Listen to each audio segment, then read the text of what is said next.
Hey everybody, welcome back to the channel. Today I'm here to break down the NASCAR Xfinity Series race on Draftkings at the Homestead-Miami Speedway. We got a nice little race here on Saturday to get into to break down. But before I do that, if you're new here, make sure to leave a like on this video and subscribe to this channel. It really helps me grow. Just continue to grow this little community I've built over here. So if you want to get more of my content as well, you can always go hit the link down below and subscribe to my Patreon. It's only $10 a month, and you're going to get a bunch of stuff for all three series combined. You're going to get this sheet you see here, another sheet with more stats and projections, all of what you need, what every single driver needs to hit value. You're going to get past optimal lineups for every single race, average optimal lineups, what I kind of think the optimal lineup is going to look like for each race. Then you're also going to get my rankings, cash core, and a few other things. So be sure to check that out as well. And I've also partnered with America DFS to be their content creator in their Discord. So be sure to go hit that Discord link down below. I think that's something really good to get better at DraftKings. Just go talk to other people about it, just see what other people are doing. You can ask me questions, you can ask anybody else questions if you want. There's more than NASCAR down there as well, so be sure to hit that link down there below. And then also I'll be going live on Saturday at 12 o'clock to discuss the NASCAR, this slate more, and answer any questions. So be sure to check that out as well, but that's really all I got to say on it. So let's get into this breakdown. And we're going to start with Tyler Reddick, who's the most expensive driver here. Alright. I'm not so sure how I feel about Tyler Reddick yet, to be honest. That's why you should tune into the live stream, because I think I'll have a better idea on it. I just, this car is not great. Like, it's not what we used to see Tyler Reddick driving. Tyler Reddick, when he was winning championships in NASCAR, he won one in Richard Childress Racing Equipment and one in Junior Motorsports Equipment. This is Sieg Racing Equipment, and that 23 car, like, in the two races run, have not looked good. Like, the 39 that Ryan Sieg drives for that team always is pretty decent, but this car, it hasn't been good, and I believe this is, they're also partnered with Ramey Brothers, who's also just, like, they're not great cars. So $11,700 for that car is kind of scary. Now, I do think Tyler Reddick does really well, but paying off that $11,700 salary, he's going to, like, have to win this race, and, I mean, or just lead a bunch of laps, and I just don't see it. That scares me a little bit. I think he offers us a lot of place differential. I think he should be able to compete for a top 10, but that's really all I see from Tyler Reddick here. I don't think he wins this race. I could be completely wrong, and maybe my opinion will change as the week goes on. So tune into the live stream on Saturday to really find out how I feel about Tyler Reddick. But right now, I'm really not too high on him at all. That's just how I feel. All right, that's it for that one. He's in a whole tier of his own this week, in my opinion. I just don't think, because he's just is on his own island. Like the rest of these guys, yeah, all right. We'll start. Noah Gragson, $11,300. Noah Gragson should have won both these races last year. The Xfinity Series ran at Homestead-Miami Speedway twice last year on back-to-back days, and Noah Gragson led over 80 laps in both of them and was in first place when a caution with literally 2 laps to go in both races came out. Everyone had to pit, set up a big shootout to the finish, and he lost both. He should have won both those races. He's the best driver at Homestead-Miami Speedway in the field by far. Well, okay, maybe Reddick's better, but in good equipment, I think Gragson, out of the normal Xfinity regulars, Noah Gragson's the best driver in this equipment or at this racetrack. I think he should win. That's my pick to win this race. Honestly, he has the second best average finish at Miami, 5th best at intermediates, and second best at steep tracks. Second best average position at Miami, 3rd best at intermediates, and 3rd best at steep tracks. 174 laps led at Miami over the last 3 years. 444 to intermediates, which is the 3rd most in the field, and really 2nd most other than regulars, and 305 at steep tracks. He is just going to be a force to be reckoned with. Starts 23rd, offers us a lot of place differential. Love Gragson today. Definitely one of my favorite plays. AJ Allmendinger also really like. He's $11,000, starting 24th. He's the 2nd best average finish in Miami, the best at intermediate tracks, and the 4th best at steep tracks. He has the 8th best average position at Miami, the 6th best intermediate tracks, and the 12th best at steep tracks. That is going to be something that I'm very interested in for this week. Offers us places differential starting 24th as well. Could lead you some laps. It's 37 laps led intermediates over the last few years, so definitely interesting. Like Noah more, but I think AJ also looks really good. Ty Dillon starts 13th. I don't really have any stats for Ty Dillon because we haven't seen him race in the Xfinity Series in a very long time. But he's driving a 54 car for Joe Gibbs Racing. That's a car that Ty Gibbs won last week. And Ty Gibbs won in last week. It's a very fast car. Starting 13th, offers us some place differential upside. He could lead laps. I think he's a little bit less likely than someone like Gragson, Allmendinger, Centric, or Allgaier, but Ty Dillon definitely could get up there and lead some laps, so I'm definitely going to be somewhat interested in him. Austin Cindric starts on the pole. I think he's also a really good play, someone who could be a really good dominator in this race. He has the 5th best average finish at Miami, 9th best at intermediates, and 11th best at steep tracks. 3rd best average position at Miami, 7th best at intermediates, and 5th best at steep tracks. 124 laps led at Miami, which is the 3rd most in the field. 668 laps led at intermediate tracks and 246 at steep tracks. Very good at this type of racetrack. I think Austin Cindric is going to be a really good spot here, starting on the pole, especially to lead the early laps and maybe just hang on. Lead most of them. So I think Cindric's going to be someone I really like to have in lineups this week. Someone I want to key in on as a dominator side with Noah Gragson. So those are probably the 2 most likely dominators in my opinion here are Cindric and Gragson. I think Ty Dillon's interesting. I think Allmendinger's interesting. I'm not really too high on Allgaier here. He starts 19th, has some place differential upside, but really hasn't been good at Homestead. 20th best average finish here. He does with the 7th best at intermediates and the 6th best at steep tracks. He has ran better, has had some bad luck at Homestead-Miami Speedway. There's a reason that guy still doesn't have a championship. 7th best average finish, or average position at Miami, 5th best at intermediates, and the best at steep tracks. He is very good at steep tracks, but this is not like normal steep tracks, like other steep tracks like Bristol, Dover. Justin Allgaier, when you go there, he's pretty much the favorite to win. Here, not as much.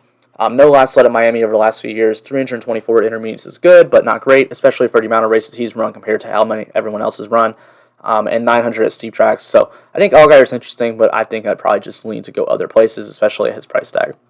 Harrison Burton's $9,600. He starts 3rd. He won, I think, the first of 2 last year, and he won one of them. I think he won the first one, and Briscoe won the second one. I know those were the 2 winners. I don't know which one. It doesn't really matter. But 4th best average finish at Miami for Harrison Burton, 2nd best at intermediates, and the best at steep tracks.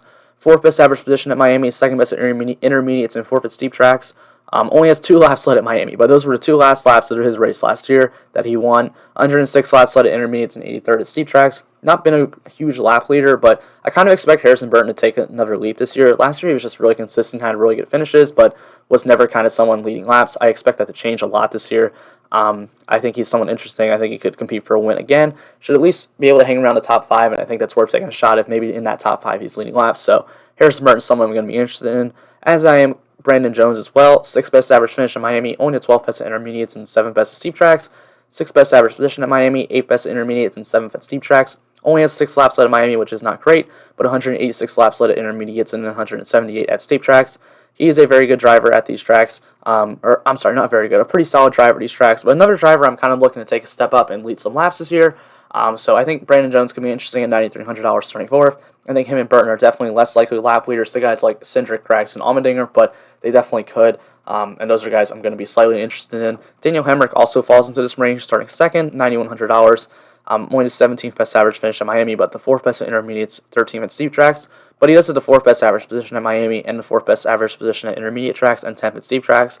Hemrick last year in one of the 2 races, I don't remember which one, was having a really good run running up towards the front. He wrecked. So that was unfortunate. No laps led at Miami, but 235 at intermediate tracks and 84 at steep tracks. That's going to be pretty interesting to me. I think another, someone who could dominate this race that's going to be lesser owned. Like these 3 drivers right here, and you can even throw in Haley, to be honest, are all going to be low-owned guys that could be dominators in this race. Probably going to try to get those in tournament lineups when they go there in cash, but definitely like them for tournaments. Justin Haley starts 8th at $8,900. Only 16th best average finish at Miami, but 6th best at intermediates and 9th best at steep tracks.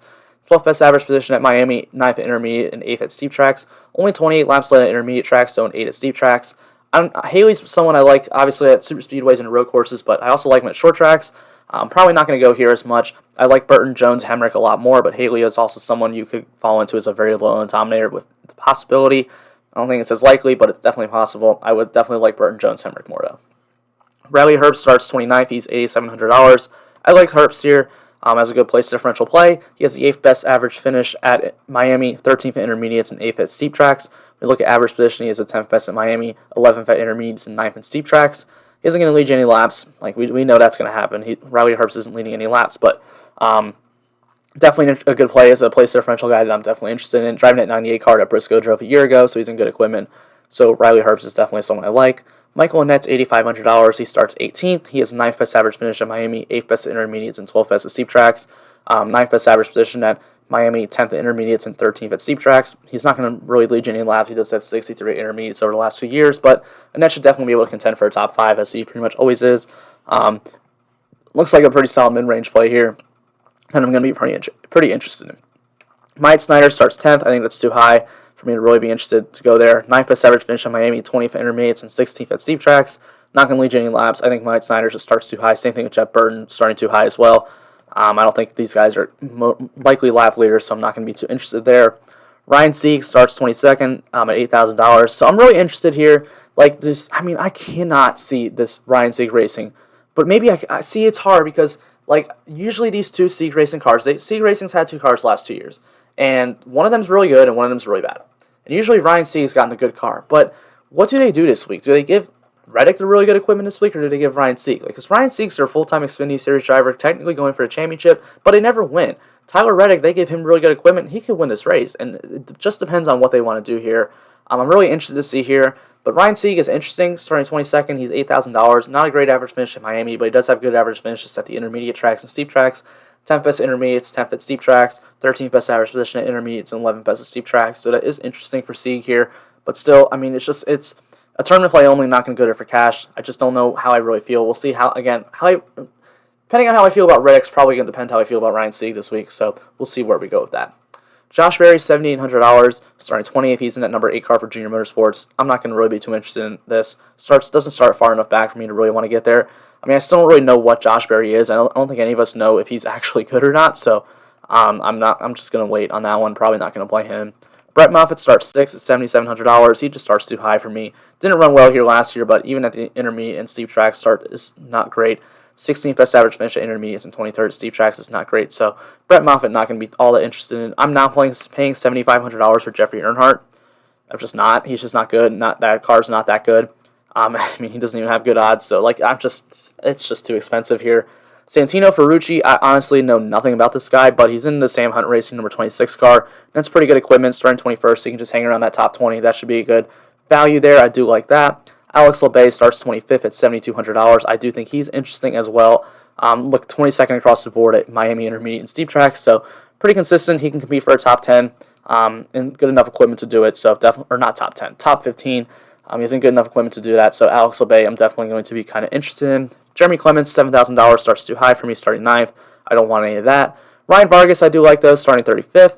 Hasn't run at Miami in this series, but has 25th best average finish at intermediates and 26th at steep tracks. It's not great, but I think he should be a little bit better this year. Should be able to compete for a top 20. That's going to be pretty interesting.